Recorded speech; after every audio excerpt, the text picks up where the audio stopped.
Olá todo mundo, vamos falar mais um pouquinho de física, né? Mais um vídeo que eu estou postando aqui, dessa vez continuação da série sobre termodinâmica de buracos negros. Nesse vídeo aqui, né, eu vou tratar sobre o assunto tão esperado, né, o nosso objeto de estudo da série, que são os buracos negros. Como buracos negros estão intimamente relacionados ao nosso espaço-tempo, eu sugiro fortemente que, se você não tenha visto o primeiro vídeo da série, né, vai aparecer uma tagzinha aqui te referenciando para o vídeo, para que você possa ver ele antes de ver esse, porque afinal de contas, né, qualquer vídeo fica mais rico vendo o vídeo anterior. Então, bom, para esse assunto, buracos negros, né, o que são buracos negros, eu fiz a escolha de separar o vídeo em dois, porque senão o vídeo vai ficar gigantesco e ninguém vai ter saco para ver o vídeo inteiro. E fazendo essa divisão fica até um pouquinho mais interessante, porque a minha ideia seria, nesse primeiro vídeo, né, que é a primeira parte, tratar de fato o que são buracos negros, ou seja, como a gente define ele, né, como é que, enfim, do que se tratam esses corpos, né, definir de fato o que é um buraco negro.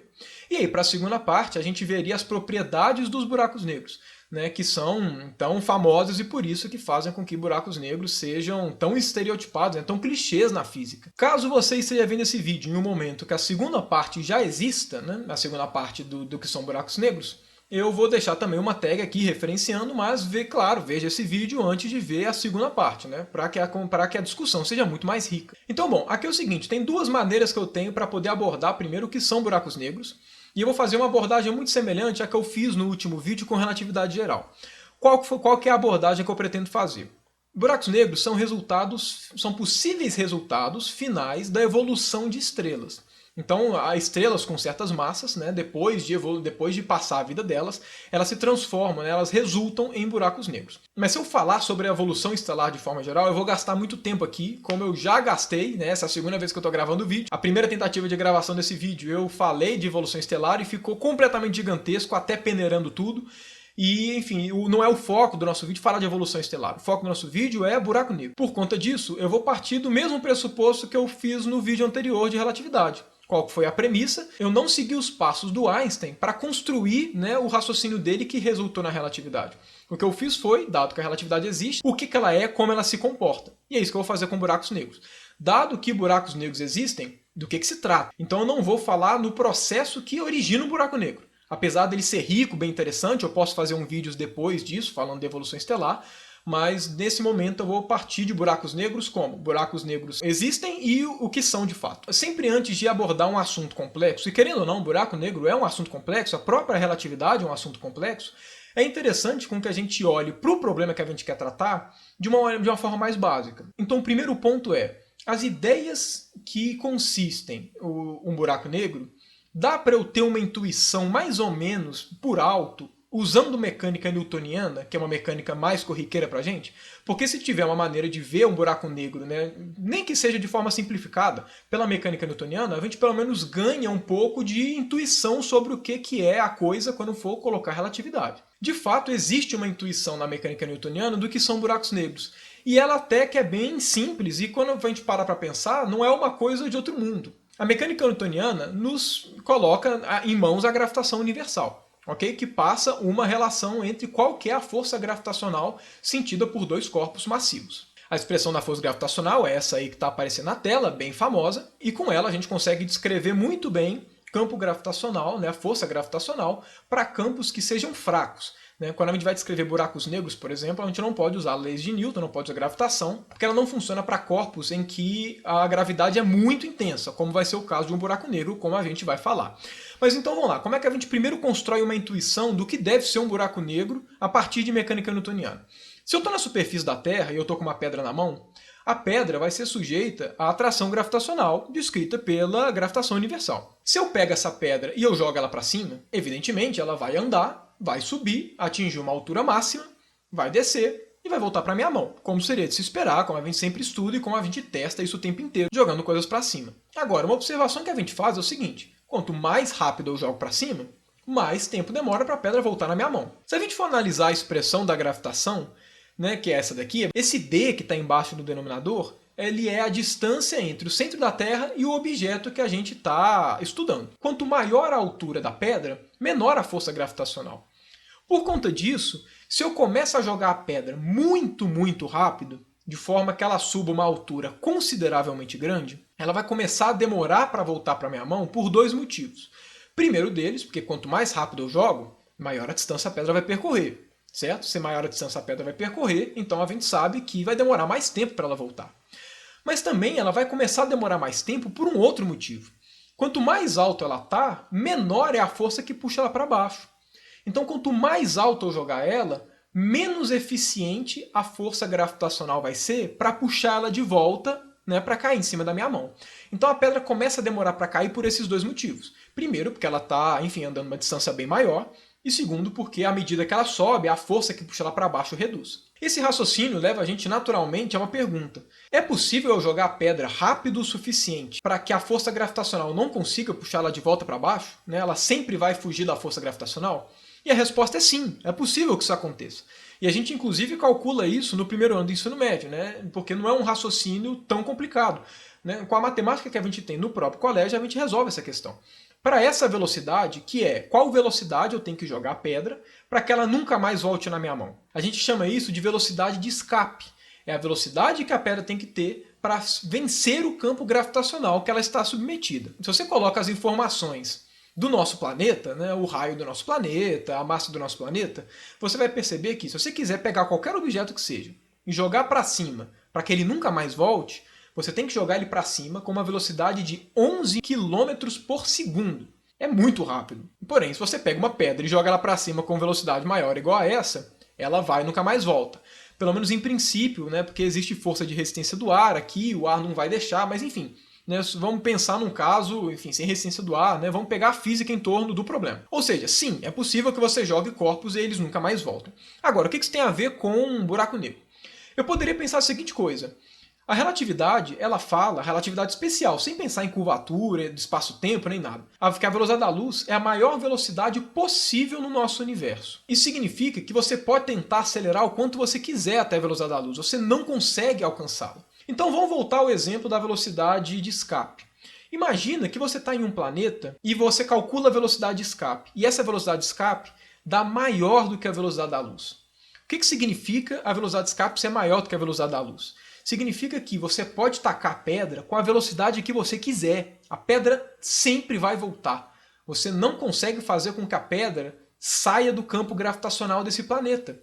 Por quê? Porque para fazer com que ela saia da ação desse campo gravitacional, você tem que jogar ela com uma velocidade maior que a da luz. E isso não é possível no nosso universo. Daí a gente já cria uma primeira intuição, né, de um corpo, de um planeta, ou seja lá o que for, né, um corpo no espaço, que as coisas não conseguem sair dele. Sempre que você tenta retirar coisas dele, ele faz uma força para voltar para ela. Essa dá uma primeira intuição do que a gente vai dizer com um buraco negro. Porém, a mecânica newtoniana não passa esse paralelo para buraco negro, essa intuição totalmente boa, porque a gravitação universal não funciona com luz. A gravidade que o Newton descrevia não curvava a luz, porque luz não tem massa. E a gravitação de Newton fala que massa atrai massa. Então nenhum campo gravitacional poderia influenciar na movimentação da luz. Então, ou seja, a gente precisa de um pouquinho mais para poder pegar essa ideia, refinar ela um pouquinho e falar do que são buracos negros. E qual que vai ser essa ideia, né, que a gente vai usar para refinar esse raciocínio que a gente usou em mecânica newtoniana no conceito de relatividade geral? A gente vai simplesmente começar a tomar como pressuposto que a luz é afetada pela gravidade. Afinal de contas, né, a relatividade geral nos diz que a luz ela é afetada gravitacionalmente. Agora, como é que ela é afetada gravitacionalmente? Isso é um ponto que a gente tem que analisar com um certo cuidado. Vamos supor que eu estou num planeta, ok? Eu subo num planeta e vamos supor que esse planeta poderia aumentar a massa com o passar do tempo só como, enfim, um parâmetro para a gente poder entender um pouco a analogia que eu estou querendo fazer. Aí a ideia é o seguinte. Imagina que eu pegue uma lanterna e acenda ela e aponte ela para cima e eu fique dando pulsos nela de forma que um pouquinho de luz de cada vez que vai ser emitida. Como foi dito no último vídeo, né, um campo gravitacional ele influencia diretamente na dilatação do tempo, ok? Quanto mais perde um campo gravitacional, mais devagar o tempo passa para você. Agora, como é o comportamento da luz num campo gravitacional? Se a gente for tentar traduzir aquela ideia de o tempo dilata mais perto de um campo gravitacional, que foi dito no último vídeo, né, do primeiro vídeo da série, a gente chega à conclusão que quanto mais forte for o campo gravitacional, mais tempo a luz vai demorar para poder ir para longe. Se a gente voltar para esse exemplo, né, da gente no planeta apertando uma lanterna, não é difícil perceber por que a gravidade ela atua na luz, fazendo com que ela tenha mais dificuldade para poder sair do campo gravitacional. Uma forma simples de fazer isso é o seguinte: imagina que eu vou mandar um monte de pulso de luz e que tem um observador lá longe, né, observando esses pulsos de luz. Se a gente usar a relação de que quanto mais perto do campo gravitacional, mais devagar o tempo passa para a gente, é só a gente fazer o seguinte pressuposto. Imagina que eu na Terra eu chego e falo o seguinte: olha, de 1 em 1 segundo eu vou mandar um pulso de luz. E aí eu estou olhando para o meu relógio e toda vez que marca 1 segundo a mais, eu emito um novo pulso com a minha lanterna. Percebam que a luz ela vai, né, em direção ao outro sujeito que está lá longe e ele vai observar esses pulsos de luz. Porém, olha só, se o tempo para mim passa mais devagar, significa que o intervalo de 1 segundo que eu estou medindo para poder, né, dar um clique e poder fazer com que a lanterna mande um pulso de luz, não corresponde a 1 segundo para esse cara que está distante vendo. Porque se o tempo para mim passa mais devagar, esse 1 segundo que eu estou medindo no meu relógio pode ser equivalente a, por exemplo, 3 segundos desse cara que está distante. Por consequência, ele vai ver a luz chegando de 3 em 3 segundos, apesar de eu ter emitido os pulsos de 1 em 1 segundo. Exatamente porque o tempo passa mais devagar quando eu estou mais perto do planeta. Agora, olha só, isso é exatamente o que eu tinha discutido. Se eu estou mandando os pulsos de 1 em 1 segundo e ele está, por exemplo, observando esses pulsos chegando de 3 em 3 segundos, significa que a luz ela teve uma dificuldade para sair do campo gravitacional. É como se o planeta estivesse realmente puxando a luz, fizesse com que ela demorasse mais para se movimentar e, por conta disso, ela chegasse, né, com intervalos de tempo maiores no observador distante. Por isso que a gente pode falar que o campo gravitacional ele atua como uma espécie de dificultador para a luz ir para longe.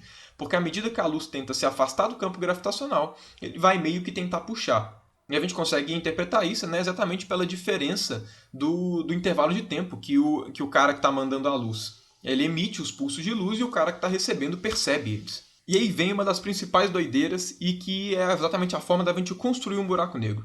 Imagina que a massa desse planeta, né, que eu estou representando por essa letra M aí, ela vai aumentando com o passar do tempo. Quais são os efeitos que a gente vai observar se a massa aumentasse, mas o planeta ficasse exatamente o mesmo, né? Com esse mesmo experimentozinho, deu mandando pulsos e um cara lá longe observando eles. Percebe que quanto mais intenso for o campo gravitacional, mais devagar o tempo vai passar para mim, né, em relação ao cara que está lá longe. Porém, para mim que estou dentro da Terra, eu vou continuar marcando os tempos da mesma forma que eu estava marcando antes. Essa diferença de tempo entre quem está perto do campo gravitacional e quem está longe é uma diferença relativa. Cada pessoa, quando olha para o seu relógio, obviamente vai ver o relógio passando normal. A diferença ela acontece quando a gente compara o relógio dos dois. Mas bom, voltando. Se eu estou aumentando a massa do planeta, significa que a gravidade na superfície dele vai ficar cada vez mais intensa. Por consequência, significa que o tempo, para mim, vai passar cada vez mais devagar do que em relação ao tempo do cara que está lá longe. Então, se eu continuo a mandar os pulsos de 1 em 1 segundo, significa que se o observador lá longe, no início, estava observando os pulsos chegarem de 3 em 3, como agora a massa está aumentando e o campo gravitacional está ficando mais intenso, ele vai começar a observar os pulsos de luz com um espaçamento de, por exemplo, 5 em 5 segundos. Aí, quando a massa aumentar mais, vai passar para 20 em 20 segundos. Aumentou mais a massa, vai aumentar para 2 em 2 dias. Enfim, quanto mais a massa aumenta, mais vai demorar para chegar 2 pulsos consecutivos. Exatamente porque o tempo, para quem está emitindo os pulsos, passa mais devagar. Então, o 1 segundo dele vai corresponder a, na verdade, um tempo gigantesco para quem está lá fora. Agora, isso vai aumentando até que ponto? Vai chegar um certo momento que a massa vai ser tão grande, mas tão grande, que ela vai produzir um campo gravitacional de forma que o espaçamento entre 2 pulsos consecutivos que o cara lá longe vai observar vai ser um tempo infinito. Ou seja, ele vai parar de receber o sinal. Nesse momento que ele para de receber o sinal, como é que a gente interpreta? A gente interpreta como o campo gravitacional é tão intenso que ele está impossibilitando a luz de se movimentar para fora do planeta. E aí, nesse momento que o pulso para de chegar lá para o cara longe, o que acontece é um caso muito interessante de, na hora que você emite o pulso não anda, o pulso fica paradinho. Exatamente porque a força gravitacional é tão grande que a luz não anda. Né? Ele puxa ela de forma tão intensa que ela consegue ficar ali restrita a uma certa região do espaço. E aí, se eu aumento mais um pouco a massa, acontece um dos fenômenos mais doideira de todos, que é você vai apontar a lanterna, você vai emitir pulsos com a sua lanterna em direção contrária ao planeta, né, para fora do planeta, só que no momento que você aperta, ao invés da luz se dirigir em direção contrária ao centro do planeta, ela vai instantaneamente na direção do centro dele. Ou seja, a luz, na mesma hora que ela é emitida, ela já é puxada direto pelo campo gravitacional. Ela nem chega a andar para frente quando chega nesse momento. E aí, claro, obviamente, né, se a luz não está conseguindo sair, o observador lá longe vai parar de receber esses sinais. Agora, o que significa que o observador lá longe vai parar de receber os sinais? Significa que todo sinal de luz que está sendo emitida desse planeta não vai chegar nele. Como a nossa visão ela é baseada na luz que chega aos nossos olhos, o cara lá longe vai ter a impressão que esse planeta se transformou em um borrão preto, porque afinal de contas, nenhuma luz está saindo dele.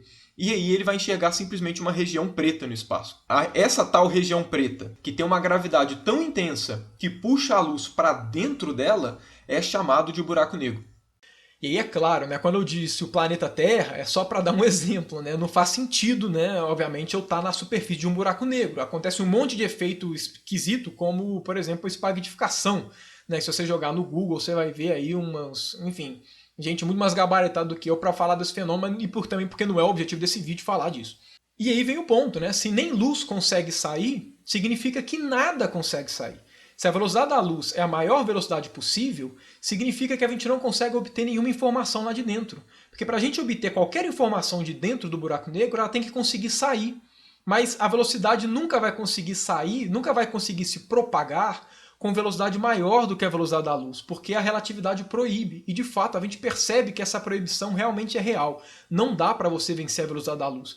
E por isso que buracos negros são negros e recebem esses nomes. Porém, o nome buraco, né, de buraco negro, dá a impressão que o buraco negro é um ralo do universo. Dá a impressão que ele quer sugar tudo para dentro dele. Mas não é isso. Um buraco negro nada mais é do que uma região do espaço, né, um corpo, que tem uma massa muito grande localizada em uma região muito pequena. É um corpo extremamente denso. Não é nada mais do que isso. O buraco negro suga qualquer coisa do espaço da mesma forma que a Terra suga qualquer coisa do espaço. Se um asteroide estiver passando longe da Terra, a Terra não vai ter força gravitacional para puxar o asteroide. Agora, se ele passar pertinho, a Terra puxa e o asteroide cai na Terra. É a mesma coisa para um buraco negro. Se tiver coisas muito distantes e tudo, o buraco negro vai ficar na boa. Ele não vai puxar ninguém por motivo algum. Agora, se alguma coisa chegar perto do buraco negro, a atração gravitacional dele puxa. Mas ele puxa qualquer coisa no espaço pelo mesmo motivo que uma estrela puxa ou que um planeta puxa. É simplesmente um corpo que tem massa puxando outros corpos que também têm massa. Então o buraco negro é simplesmente um corpo muito denso.